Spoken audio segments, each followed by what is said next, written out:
ओम नमः गणपते नमः।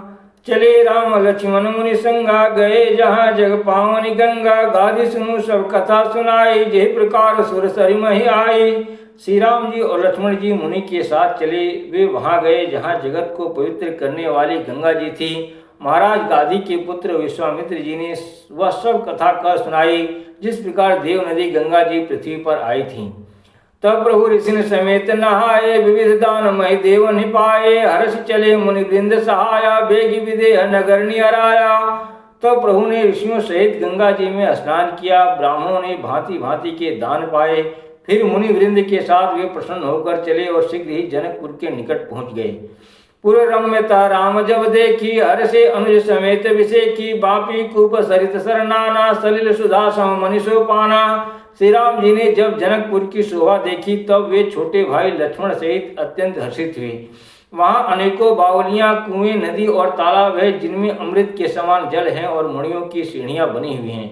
गुंजत मंजुमत रस भृंगा, कूजत कल बहुवर्ण विहंगा। वर्ण वर्ण विकसे बन जाता, त्रिविध समीर सदा सुखदाता। मकरंद रस से मतवाले होकर भौरे सुंदर गुंजार कर रहे हैं। रंग बिरंगे घोष से पक्षी मधुर शब्द कर रहे हैं। रंग रंग के कमल खिले हैं। सदा सब ऋतुओं में सुख देने वाला शीतल मंद सुगंध पवन बह रहा है। सुमन वाटिका बाग बना, विपुल विहंग निवास। फूलत फलत पल्लवता, सोहत पुर चौपास। देवी पूज पद कमल तुम्हारे, सुर नर मुनि सब हों सुखारे। देवी पूज पद कमल तुम्हारे, सुर नर मुनि सब हों सुखारे। पुष्प वाटिका बाग और वन, जिनमें बहुत से पक्षियों का निवास है, फूलते फलते और सुंदर पत्तों से लदे हुए नगर के चारों ओर सुशोभित हैं। बनैन वर्णत नगर निकाई, जहाँ जाई मन तहीं लोभाई। चारु बजारु विचित्र अमारी, मणिमय विधि जनु सकरण सवारी। नगर की सुंदरता का वर्णन करते नहीं बनता। मन जहाँ जाता है वहीं लुहा जाता है। सुंदर बाजार है, मणियों से बने हुए विचित्र छज्जे हैं, मानो ब्रह्मा ने उन्हें अपने हाथों से बनाया है। धनिक बनिक बर धनद समादा, धनिक बनिक बर धनद समाना। बैठे सकल वस्तु ले नाना, चौहट सुंदर गली सुहाई। संतत रहे सुगंध सिंचाई। कुबेर के समान श्रेष्ठ धनी व्यापारी सब प्रकार की अनेक वस्तुएं लेकर दुकानों में बैठे हैं। सुंदर चौराहे और सुहावनी गलियां सदा सुगंध से सिंची रहती हैं। मंगलमय मंदिर सब केरे, विचित्र चित्रित जनु रतिनाथ चितेरे। पुर नर नारी सुभग सुचि संता, धर्मशील ज्ञानी गुणवंता। सबके घर मंगलमय हैं और उन पर चित्र कढ़े हुए हैं, जिन्हें मानो कामदेव रूपी चित्रकार ने अंकित किया है। नगर के सभी स्त्री पुरुष सुंदर पवित्र साधु स्वभाव धर्मात्मा ज्ञानी और गुणवान हैं। अति अनूप जनक निवासु, बिथ कहीं विबुध बिलो की बिलासु। होत चहित चित कोट बिलो की, सकल भुवन शोभा जनुरो की। जहाँ जनक जी का अत्यंत अनुपम सुंदर निवास स्थान महल है, वहाँ के विलास ऐश्वर्य को देखकर देवता भी थकित स्तंभित हो जाते हैं। मनुष्यों की तो बात ही क्या, राजमहल के परकोटे को देखकर चित्त चकित हो जाता है। ऐसा मालूम होता है मानो उसने समस्त लोगों की शोभा को रोक रखा है।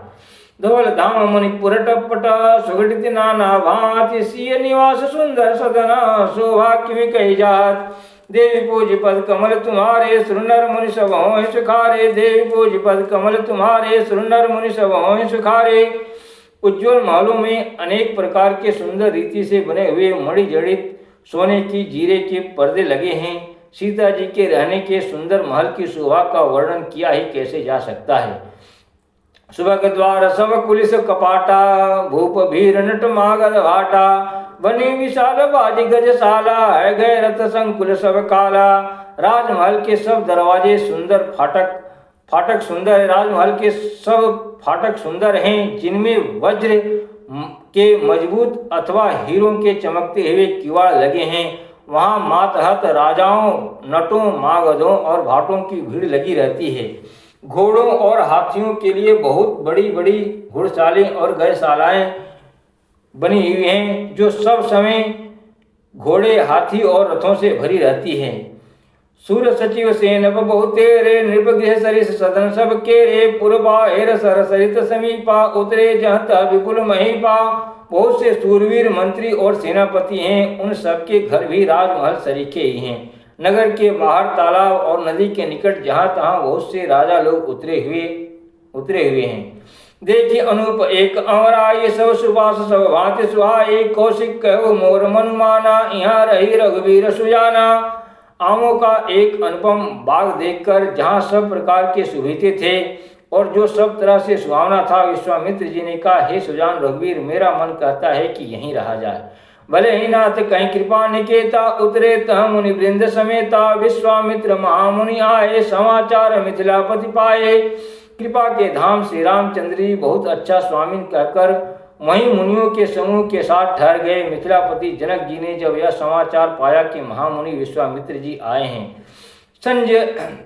संग सचिव सुचि भूरि भट्ट भूसुर बर गुर ज्ञात चले मिलन मुनि नायक ही मुदित राव यही भांत।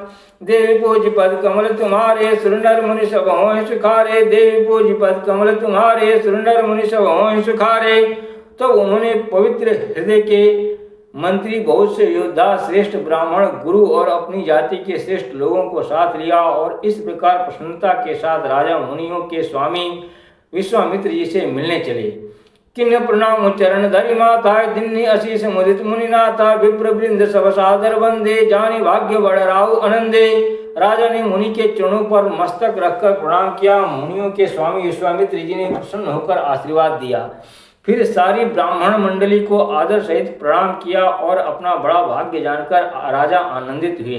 कुशल प्रश्न कई बार ही बारा विश्वामित्र निर्भय बैठारा। तही अवसर आए दो भाई गए रहे देखन फुलवाई। बार बार कुशल प्रश्न करके विश्वामित्र जी ने राजा को बैठाया। उसी समय दोनों भाई आ पहुंचे जो फुलवाड़ी देखने गए थे।